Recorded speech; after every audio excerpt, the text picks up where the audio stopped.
Assalamualaikum warahmatullahi wabarakatuh. Pada materi kali ini kita akan membahas mengenai identifikasi karakteristik guna lahan dan kegiatan di Kota Bandung. Sebelumnya perkenalkan, nama saya Dimas Reza Ildana. Saya dari UPBJJ Surabaya.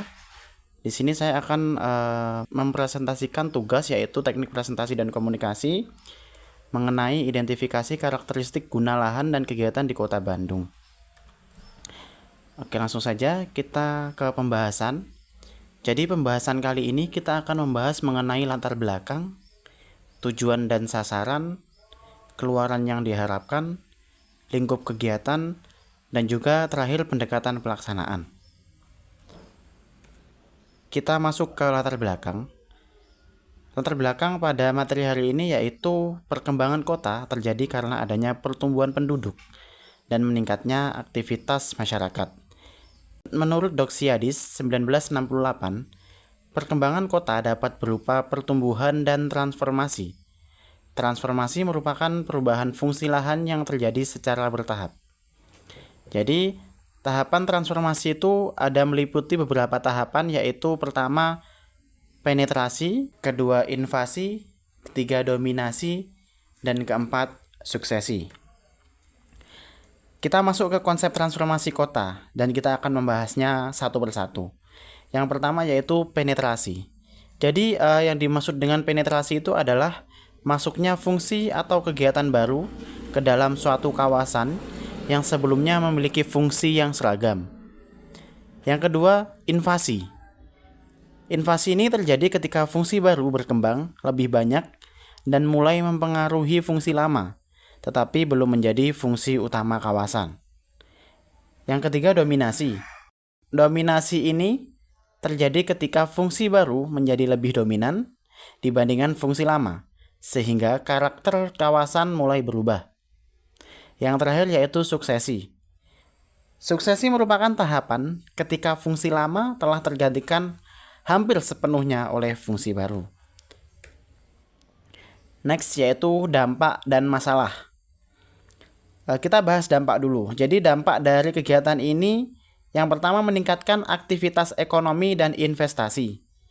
Selanjutnya menyediakan lapangan kerja baru. Selanjutnya meningkatkan nilai lahan dan properti. Yang terakhir mendorong perkembangan fasilitas dan infrastruktur kota. Jadi ini termasuk dampak positif jika digunakan dengan baik. Selanjutnya yaitu masalah. Masalah ini bisa terjadi bermacam-macam. Yang akan saya bahas salah satunya yaitu yang pertama, kemacetan akibat meningkatnya aktivitas perkotaan, berkurangnya ruang terbuka hijau, konflik pemanfaatan lahan yang tidak sesuai tata ruang, penurunan kualitas lingkungan seperti banjir dan pencemaran. Next kita ke tujuan dan sasaran. Untuk tujuannya yaitu mengkaji kesesuaian antara guna lahan dan kegiatan melalui pemahaman sistem dan karakteristik guna lahan dan variasi serta karakteristik kegiatan yang berkembang di dalamnya. Untuk sasaran pada kegiatan ini yaitu diidentifikasi karakteristik guna lahan di Kota Bandung, diidentifikasinya karakteristik variasi kegiatan dalam suatu guna lahan di Kota Bandung. Terakhir, diidentifikasinya karakteristik kegiatan yang berkembang di dalam guna lahan di Kota Bandung. Next, menurut saya keluaran yang diharapkan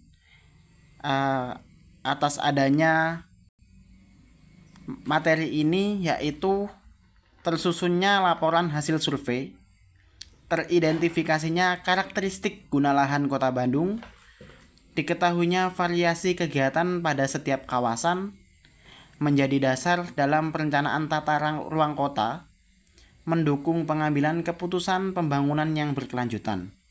Jadi dari ini semua, keluaran utama dari survei ini adalah laporan yang memuat informasi mengenai karakteristik guna lahan dan kegiatan yang berkembang di Kota Bandung. Hasil tersebut dapat digunakan sebagai bahan pendukung dalam perencanaan, pengendalian, dan pengelolaan tata ruang kota. Next, kita lanjut yaitu lingkup kegiatan. Kegiatan di sini saya jadikan beberapa poin-poin. Yang pertama yaitu lokasi survei berada di Kota Bandung. Kota Bandung dibagi menjadi 6 wilayah pengembangan atau WP. Selanjutnya, kegiatan dilaksanakan selama 1 semester.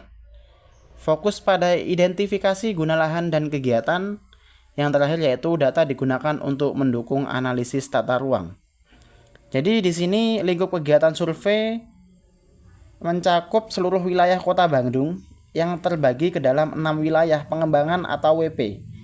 Survei dilaksanakan selama 1 semester dengan fokus pada identifikasi karakteristik guna lahan dan kegiatan yang berkembang di setiap kawasan. Data yang diperoleh akan digunakan sebagai dasar analisis dalam mendukung perencanaan dan pengelolaan tata ruang kota.